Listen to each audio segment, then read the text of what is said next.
Welcome to Loremen, a podcast about local legends and obscure curiosities from days of yore. I am Alasdair Beckett-King.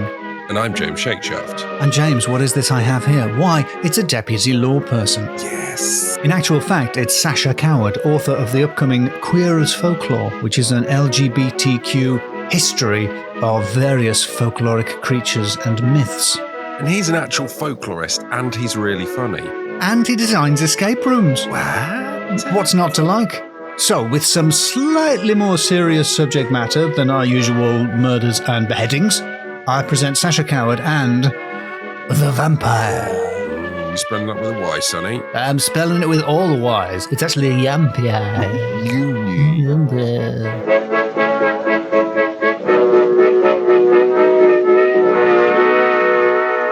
Howdy there, James. Howdy. Have a nice day. Is that what howdy means? Have a nice day? I don't know. I thought we were being Americans. Oh, I see. Because howdy could be have a nice day. It could be a contraction of that. Gotta be like, how do you do? How do you do? Yeah, that's clearly what it means. All right, howdy. Well, howdy. James. Yes. We've got a little guest for you. Oh, yeah, go on. I'm immediately regretting the word little because actually I think Sasha is probably one of the largest guests we've had. He's life size? Yeah, he's a full-size human person. Sacha Coward. Hello, Sasha. Hello. Hi, Sasha. And let me know if I have this right. You are a museum... A life-sized human. A life-sized human being. Not larger than average. I don't know. I've seen photographs on the internet of your biceps, and they are... Dear. Next to a pound coin for scale. They are... I believe the word is swole. Is that correct? Well, thank you kindly. I'm already dying inside. This is a fantastic introduction to me as an academic and historian, well-respected folklorist. I did not mean to objectify you so early on in the podcast. It's just that the reason I say that is a lot of jocks listen to this podcast because they know that I, ABK, am a jock. Obviously, James is more on the nerd side. Big time. And occasionally we want to throw the jocks something, which is like, a sort of muscular guy as a guest. But you are more than just a man with arms who is of normal size. You are also a museum worker and folklore expert and escape room designer. Yeah, I'm the most hipster person you've ever had to introduce, I'm going to imagine. Folklorist and escape room designer. Yeah, wearing an avocado monocle. Wait, was that an escape room that went wrong? Well, I do design escape rooms for museums. It's very friggin' niche, but it does link together, but it does come out as very disparate. It all comes from the same place, but it all sounds very eccentric when you say it. The listeners to the Loremen podcast will be like, niche, and they'll be tearing their headphones off and throwing their Walkmans away at the idea that we would cover a niche topic. But you properly know your stuff. Normally we get comedians on who essentially take the mickey, mock the whole premise of the podcast in offensively guttural Yorkshire accents. Chris Cantrell, this is. Well, it's naming no names. Well, his name's Chris Cantrell. Well, he does have, yes, his name is Chris. He does have a name. Yeah, unfortunately. But you've really done your research. You've got a book called Queer as Folklore, which is the hidden queer history of myths and monsters. And that name is a really good pun. But like the really good pun that is the title of our podcast, I wonder if it would work for Americans, because do Americans know the phrase queer as folk? Or there's nout as queer as folk? So we were worrying about whether it would translate. If we're lucky enough to do well in America, we're thinking maybe a title like Monsters in the Closet would do the same job, but for an audience that didn't know queer as folk. Then again, the TV series was turned into an American show called Queer as Folk. And it wasn't like Queer as Folk US. They didn't like The Office. Yeah, they don't think they added an addendum to that. But yeah, it's bloody terrifying and exciting writing a book, first book. And I have to admit, like, the title came first. I'm only writing a book because there's a cool title. What better reason to write a book than because you've got a cool title? That's fantastic. Is it a Yorkshire phrase? Nout as queer as folk is how I imagine it. It's how I imagine hearing it in my head. It's an old English phrase that kind of would have been used everywhere, but it's kind of stayed in like parlance in like Yorkshire and other parts of the UK, where it sounds a bit dated in other places. But it's got quite a history itself. Obviously, not with the contemporary meaning of queer, meaning lesbian, gay, bisexual, trans, what have you. It just meaning odd. People are weird. Yeah. They are weird.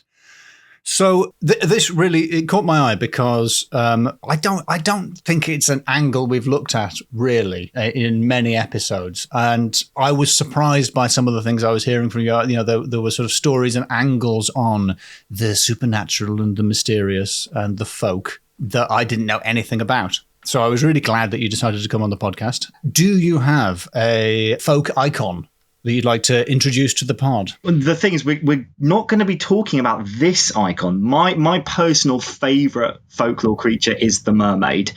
I've got a bit of an obsession, not that kind of obsession, to some of the very strange direct messages that I've received. There's like no kink shaming here. If you like mermaids that way, fantastic, awesome. Not me, but I do love that as a figure. That's kind of what got me into mythology and folklore. But what I was hoping we could talk a bit about is vampires. Just because the queer story, I think, the history and queerness of vampires is so meaty. Like there's some really good stuff there. There's a lot of spurned lovers. There's a lot of just interesting places that takes us. So I thought that would be a cool one to dissect. Oh yeah. Weirdly, I don't think we haven't had a lot of vampires on the show. Not knowingly. But not also not done it as a story. No, I can't think we haven't covered many vampire legends. They tend to be quite like well-known vampires on the whole. Well, not to show off. There's Dracula. Mr.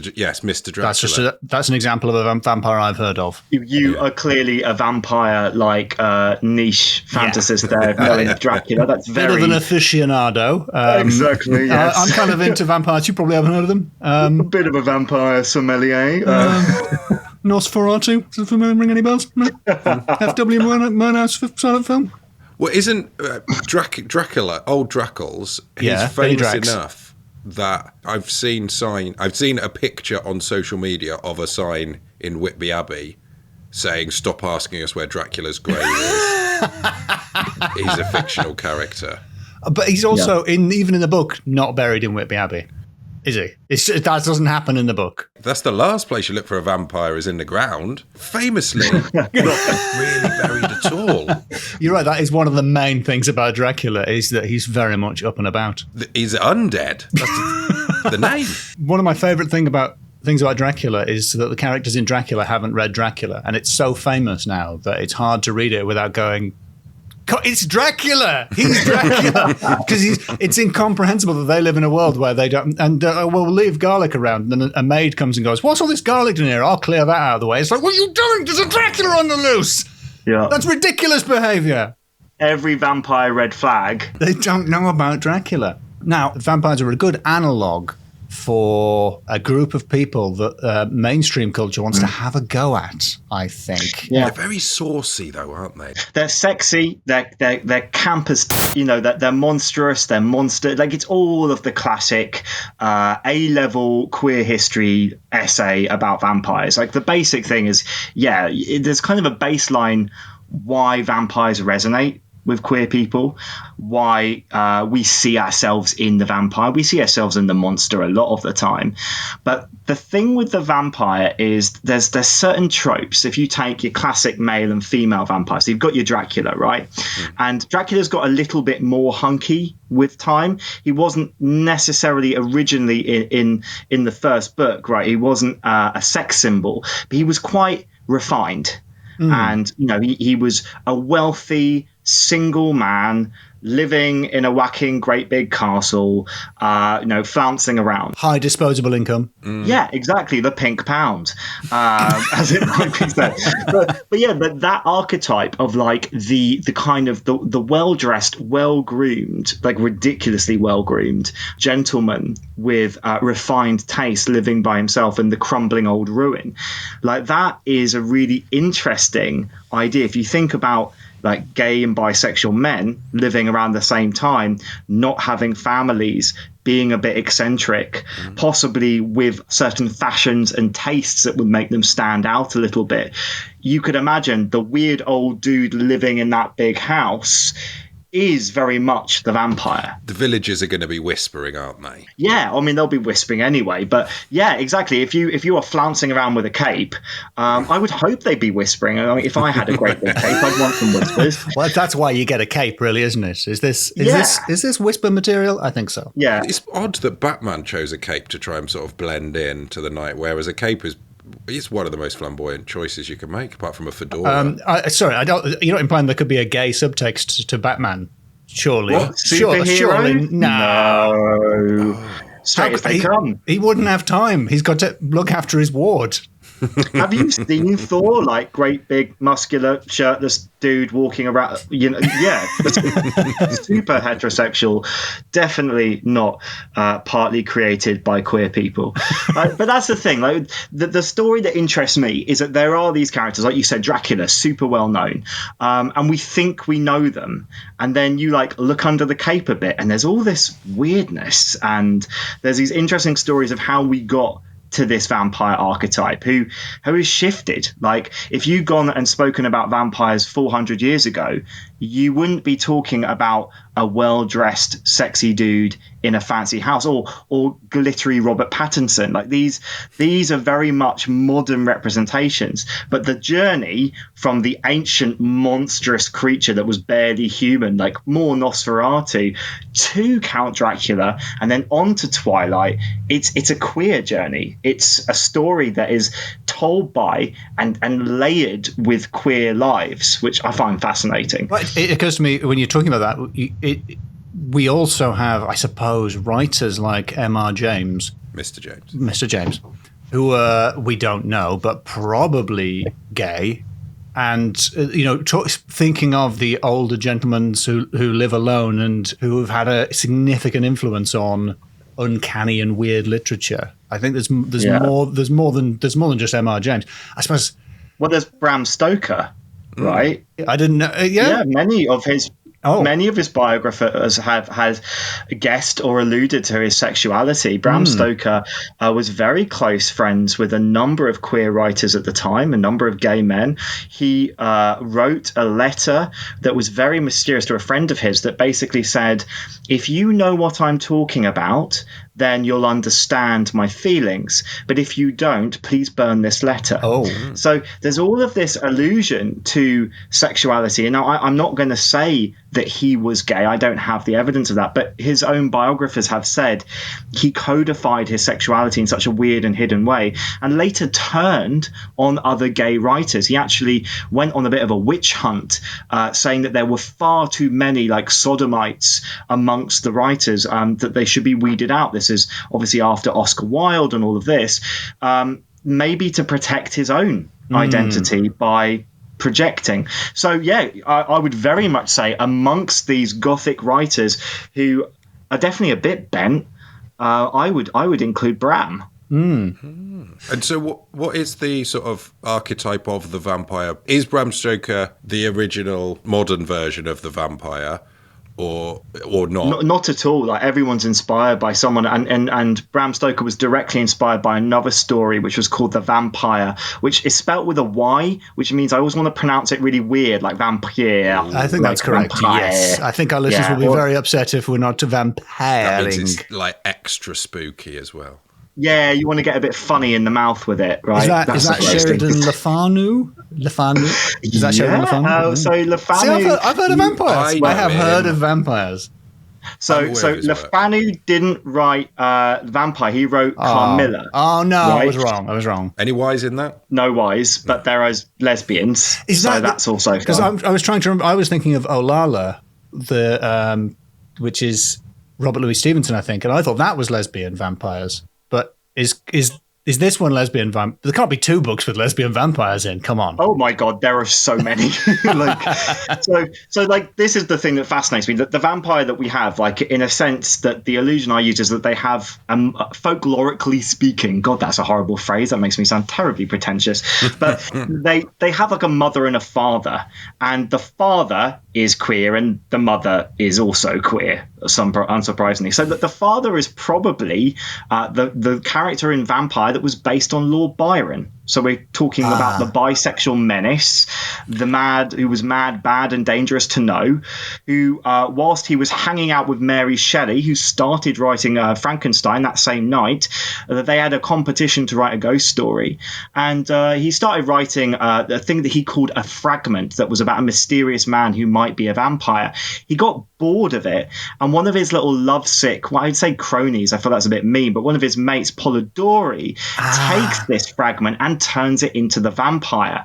And then after being very much reviled and rejected by Byron, in fact, he earns the nickname Polydolly from Byron, tries to smack him in the back of the head with an oar once they're rowing. They have a horrible relationship. And so he turns the character that Byron wrote into a parody of Byron. Byron, the sexy, wealthy, narcissistic dude, becomes this count, this vampire who is dangerous in many different ways. Dangerous to love as well as dangerous to be bitten by. And he tries to actually ends up almost getting published, and it gets misaccredited. Even though Polidori actually finished it and wrote it, it's made to be written as Byron's again.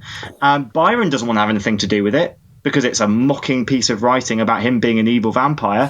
And Polidori's devastated because it's his work. And it later results in Polidori basically taking his own life by drinking poison. So you've got this crazy story started by Byron, and then that becomes the sexy gentleman vampire. Yeah. Wow. Does that establish any of the tropes of the vampire then, of the drinking of the blood or the fear of the cross? Because I suppose they're not having a reflection. It's quite a burn on Byron. Yeah. I mean, the burn, I think, was the novel thing, or the new-ish thing, was that it was not a monster, it was a man, and that the man was wealthy and respected. And that was clearly like Byron. That was this is talking about a man who loves himself a bit too much, who everyone else adores, but is evil inside. The blood sucking, I mean, that's ancient. We're talking going back to ancient Greece, the Empusa, Lamia, like classical vampires that were barely human, often feminine in form. So we're like succubuses and incubuses as well, demons that would take blood. The vampire is more of a monster. He doesn't really look very human and might be able to transform to look human, but the sexy, or at least respectable vampire as a man more or less starts with this interaction with Byron and Polidori and the vampire there, the vampire, whatever. Byron spelt with a Y as well. Oh my God, you think? Yeah, Byron. Byron. I can't remember if we covered Dr. Polidori and any of the others when we talked about Shelley's ghost. I think in The Year Without a Summer we did. The Year Without a Summer, about the vampire being written. Yes, yeah. So I had heard some of that, even though I got it wrong and thought it was Sheridan Le Fanu.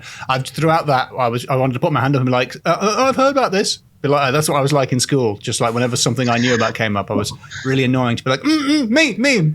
I didn't mean Sheridan Le Fanu. I meant Dr. Polidori.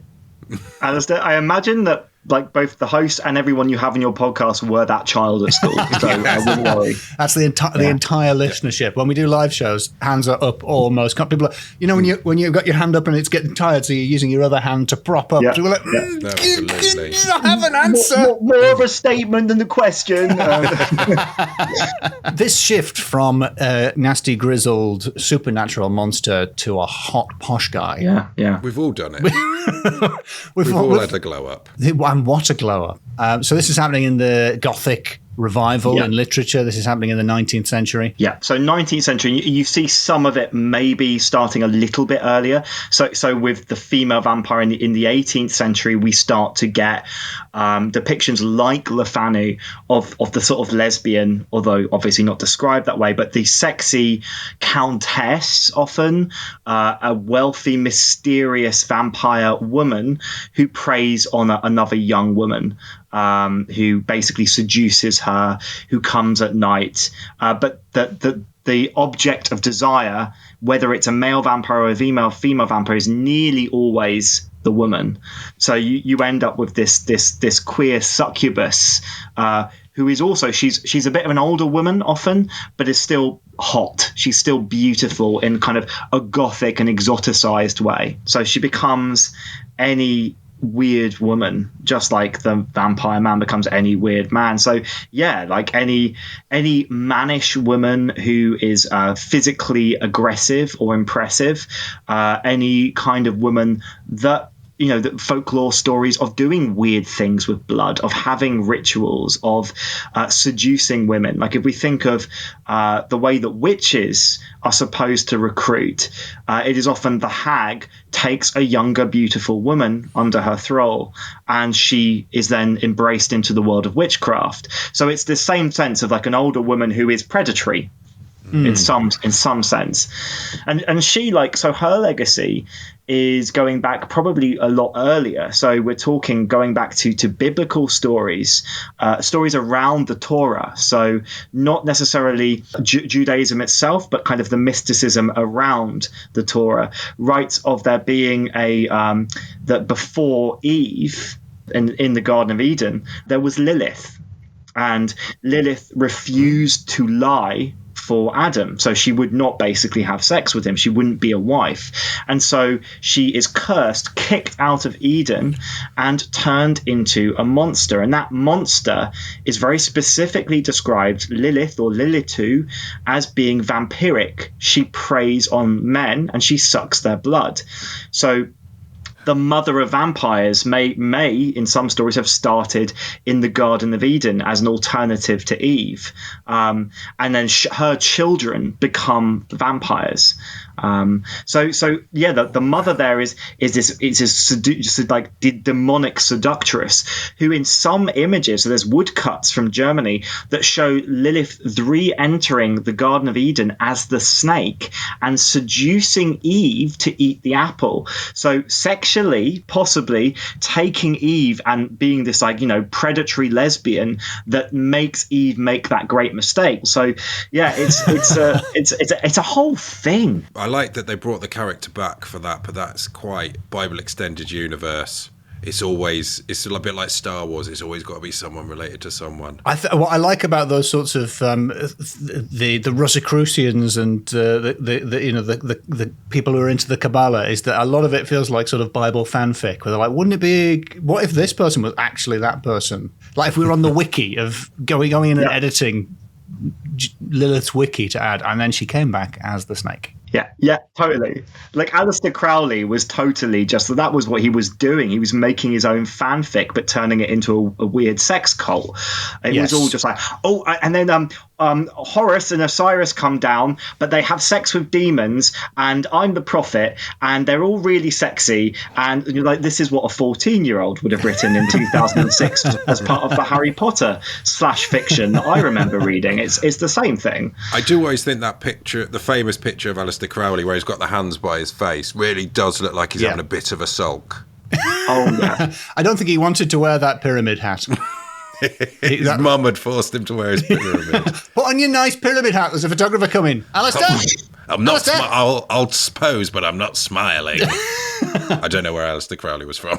I'm writing about Aleister Crowley at the moment because a chapter on demons, and he's one of those people that, like, he shouldn't be your idol. He's a totally messed up, weirdo, unpleasant dude, but fascinating. And I think his bisexuality comes into play there, right? When you know that you are growing up in an Edwardian, just after the Edwardian period, and you like guys and girls, it's a way to create the space to have the kind of sex and relationships you want. Like, not every bisexual creates, a massive demonic love sex cult. I mean, they should. But, that's erasure here. What a wonderful footnote. Not every bisexual person does that. Just for legal reasons, we have to be clear that not everyone.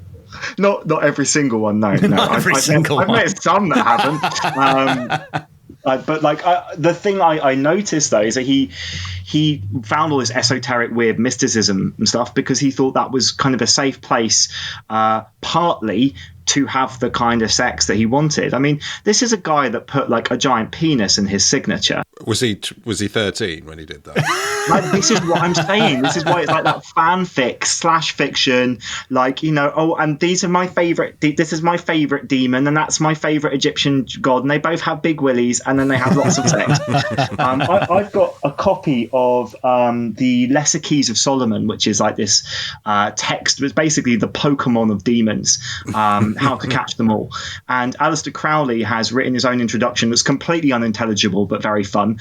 And in the margins, he's drawn his own little demons. And they all have massive willies, like literally every single one. Even when the description does not say that they're priapic and have big willies. No, Alistair's drawn like a great big horn guy. And they're all kind of like winking or like sort of it's great. I love it. We had textbooks like that in school, though it was not the Lesser Key of Solomon, but it was Avantage.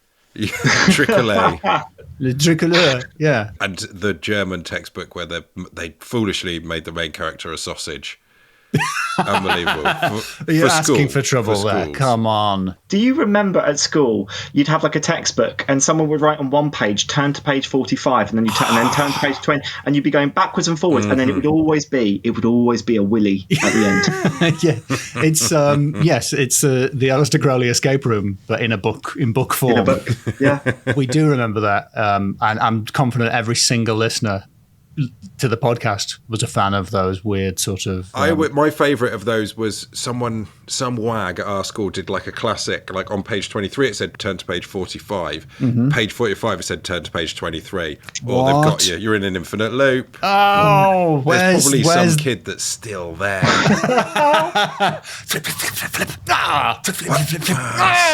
Time. So vampires. So that is the story of the vampire. Thank you. So one of the things that I guess the common theme here is that in drawing a parallel between the perception of vampires and perceptions of queer people, there's an obvious negative bent there. So how do you feel about that? I think it's there already anyway. So if we look at the way the vampire has been portrayed, so during like the Hays Code, which was the restrictive code for Hollywood, which basically meant you couldn't depict anything that was deemed immoral, which include people like me. Well, I mean, we are deeply immoral, but you should still depict us as fair representation. But because of that, the way that people would get around it was by showing queerness as the monster or the serial killer, which is why we get the trope of Dracula having such a swish and flick, and there is a flourish. And because of that, I feel that explaining why that is and taking some ownership and taking some strength in that is way better than just like pretending it's not there. And I think that if and I'm sure you've got tons of LGBT friends and listeners, we actually really love those labels. We've reclaimed them, or many of us have. You go to a pride parade, you are going to see fairies, unicorns, mermaids, vampires, devils, demogorgons, you name it. We sort of know how society has historically seen us. So what I'm trying to do in the book is kind of say, hey, you're not just borrowing these weird labels. You haven't gone to like a Halloween fancy dress shop and you're trying something on because you're a weirdo. You actually helped craft these. You're part of the story of why we have these amazing monsters. Like, you're not just going, oh, these are camp and fabulous, let's use them for a bit. It's a lot deeper. And to understand the story of the vampire, it tells you the story of people like us throughout history, how we were treated and seen. So I find it empowering. I would rather reclaim the monster than shove it back in the closet. That's right. What a good ending there. I feel like we want to cut straight to credits, but unfortunately, that's not how this podcast works. But like, we need a music sting there. I'm trying to think of contemporary representations of vampires, and I suppose Twilight is the most famous, and Buffy the Vampire Slayer, which as it goes on gains a few gay characters, a few queer characters. I'm trying to remember. You've got Willow. So Willow being your archetypical gay witch, lesbian witch. Yeah, but it does still feel like. Is it fair to say that vampires are still kind of coded? And I'm trying to. There are no big gay vampire franchises that come to mind. 100%.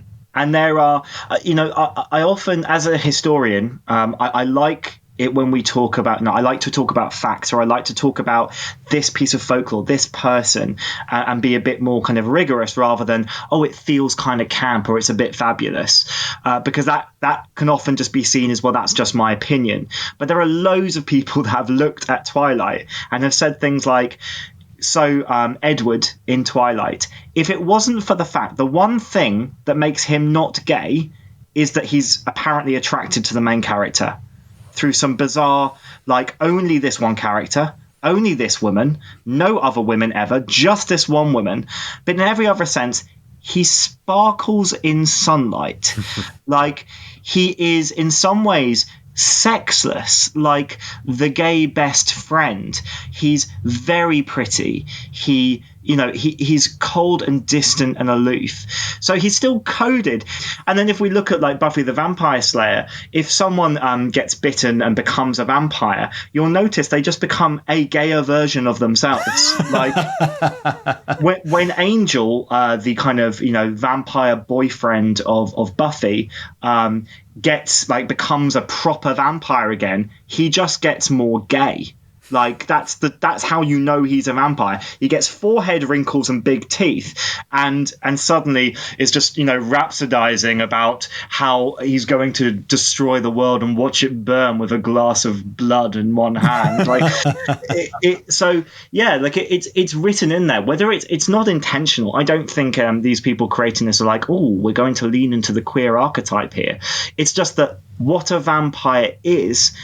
This is really tacky, but the blood that flows through the veins of the contemporary vampire is queer. It is so originating from stories of weird men and women, of deviant lust, of gender transgression, of masculine women and feminine men, of actual authors, writers and creators who were themselves queer, that the end product, whatever you do with it, you can try and make the straightest straight vampire telling you possibly can. I'm still going to see it as queer. To be honest, the only film, and I've not seen this, that I think is probably pretty heterosexual is that lesbian vampire film. Oh, yeah. Is it Jimmy Corden? The James Corden. Bloody Corden. The James Corden film. I can't believe none of us have seen this lesbian vampire killers. Lesbian Vampire Killers is probably the straightest vampire film that's ever been made, which is wonderfully ironic, isn't it?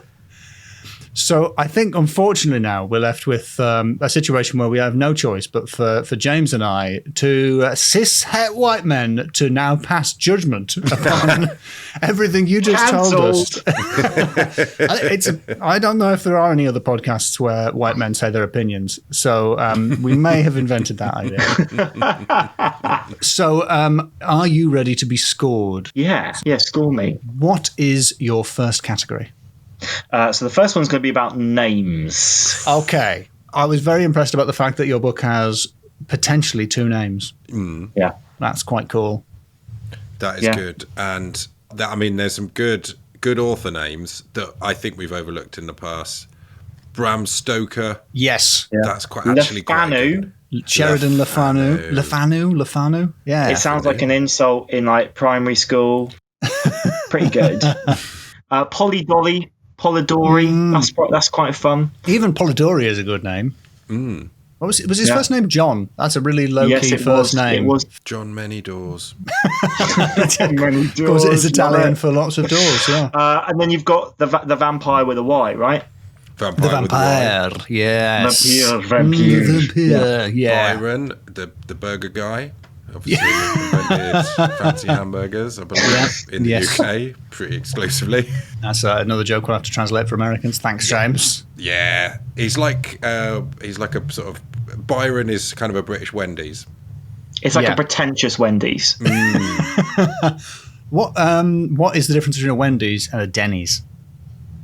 Wendy's burgers are square. What? Yeah. No, they're really not. Good. They've got corners, which gives you extra bit of crispiness, which is great to my mind. What, the meat patty itself is square? Yep. Nah. No, it is. Couldn't happen. I don't believe it. I've seen it. Nah. You can test later and everything. No, it didn't happen, no. It's a ham squareger. Ham squareger? Yes. Does that work? Yes. Please cut that out. It's made out of ham square. I would love to cut it out, but I'm afraid ham squareger is quite a good word. It's quite a good name, so that's actually going to add to the category, I think. I'm going to go with a 3. I think that's my suggestion. What do you think, James? Am I being too harsh, too generous? Yeah, I feel like I've let this down. I should have said exsanguination a lot, because that's a great word. That's a really good word. It's such a... there's no way exsanguination happens enough that you need a word for it, It's like a defenestration kind of vibe, yeah, it is, isn't it? Yeah. Because it occurred to me in English, we don't have a word for the thirsty version of starving. I guess that's because it's too wet here for us to need a word for it. I wonder if languages in hotter places have a word for that. Parched. Absolutely parched. But you can't die of parchation, can you? We don't have a word. You can be thirsty, you can be paggering. Dehydration, but that could be applied to like coffee or anything. Anything can be dehydrated. A packet of mixed nuts could be dehydrated. I feel like the more that we inspect this, what sounded like a really grand statement, the more it starts to fall apart like wet tissue. I didn't realise I was on trial here. It's 4 out of 5. I'm not earning myself any points, am I? It's gone down to a 2. It's 4 out of 5. Let's move on and let's all forget that whatever it was I said that might have been wrong. Sasha, what is the second category? The second one is rating out as supernaturalness. What is the qualities that make this supernatural? Ever so. Well, vampires are pretty sky high, although several of the ones we've talked about have been works of fiction. So does that count? Yeah, but we did do like a long little preamble around Aleister Crowley. There's him with his hat. Grumpy Aleister Crowley. That's not natural, that hat. That's got to be supernatural. That's not a naturally occurring headpiece. And if you are claiming that the Garden of Eden and Lilith is not 100% accurate, you will have some very interesting Twitter messages. That's all I'm going to say. We do occasionally upset the American conservatives who listen to the podcast for reasons that escape me. They listen so that you can tell them what a Denny's is, I think. It's square. The burgers are square. This limey don't believe our burgers are square. Wendy's is square burgers. What? Denny's is moons over my hammy. Moons over? You're just saying noises. Moons over my hammy. Moons over my hammy. You could have had that in the names round. Moons over my hammy. Moons over my hammy. It's a pun I don't understand. It's one of those American phrases I don't understand. Moons over my hammy is a breakfast. He's everywhere. Option. The moon doesn't just belong to Miami. My hammies. My hammies. My hammies because it's got ham in it. It's like a ham square burger. This podcast is so educational today. What the category was supernatural. The category was breakfast items. We had Crowley. We had Lilith. We had all of that. The snake in the Garden of Eden.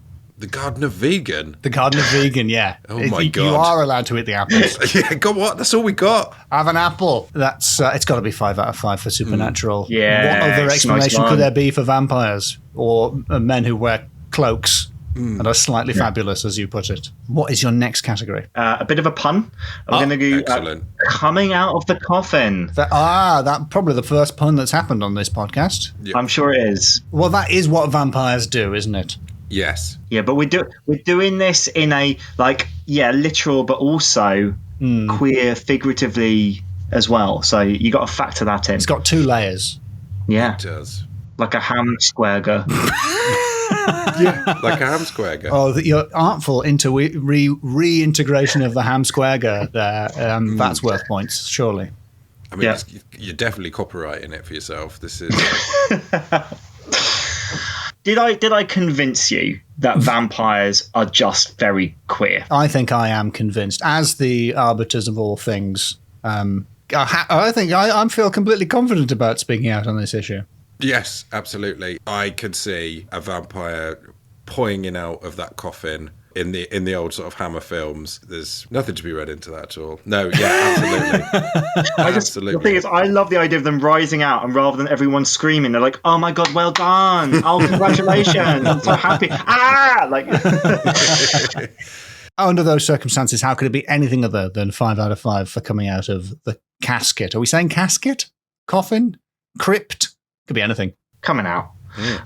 All right, so I've got the final category. Yes, the Lefanu category. No. Lefanu category. You see, I'm not grading you, but I would have given you a 5, Alasdair. Thank you. Okay, so the final category, I'm going to call it hot-bloodedness. So we're talking about pure raw sexuality. How sexy were these stories? I'm glad you came to James and I, the expert on pure raw sexuality. Yes. That's what it says in the bio of the website.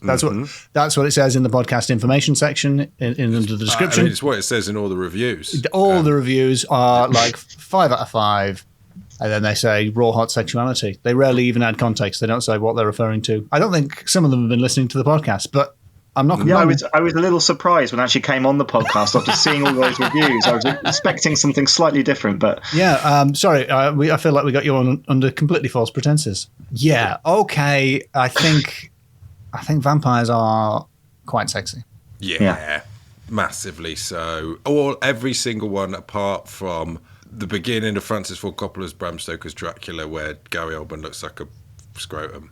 But the thing about Dracula is, even when sometimes he's a wolf, sometimes he's a cloud of bees. Hot bees. No, he's never a cloud of bees. That's not canon. I think I meant to say flies. Yeah, no. Sometimes he's just a swarm of lizards. He can be anything. Like, it doesn't just happen in the book. He can be anything. I just think, like, whatever you taste, there's a vampire for you. Like, you know, if you're not fancying glittery Edward Cullen, if you don't like capes, if you're not looking for, vampiric She-Ra, there's always something in one of the folklores you're going to find your type. Everything from Tom Cruise to Brad Pitt. That's not a huge... The full range of a tall, attractive man to less tall, attractive man. The entire gamut.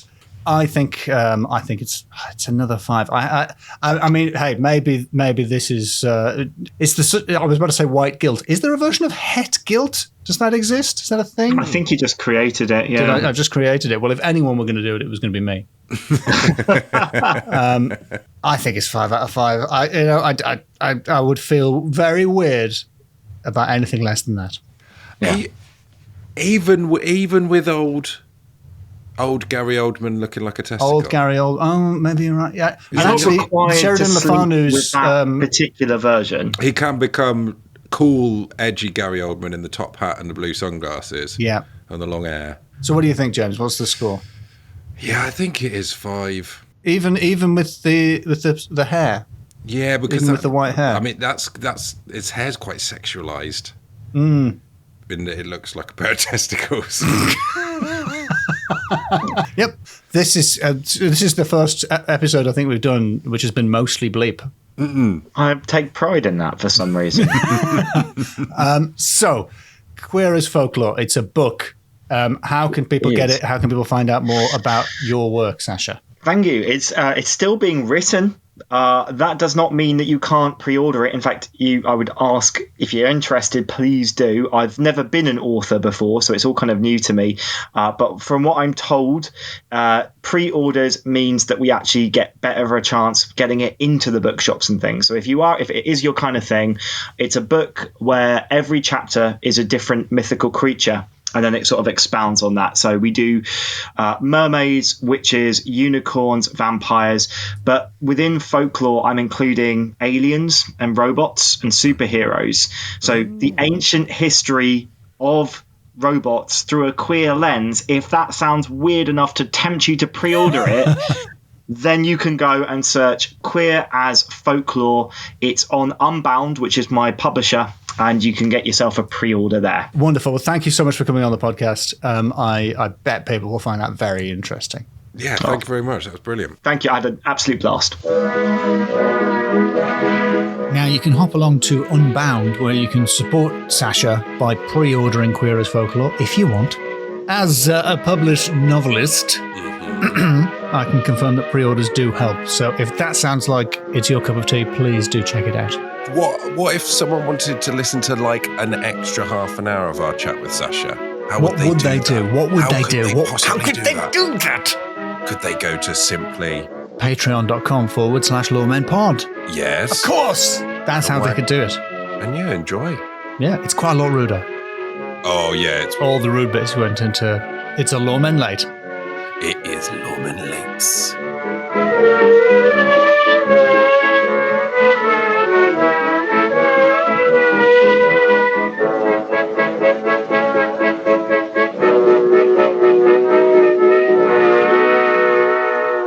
It's about time we had someone who'd written a book on the podcast. It is. It absolutely is. Although it turns out we had one all along. Yeah, it was me. Because you wrote that book. I did write a book, yeah. I wrote another one. One day we'll have someone who's read a book on the podcast. One day. No, I've obviously read the novelisation of the Goonies. Or at least looked at the pictures in the middle.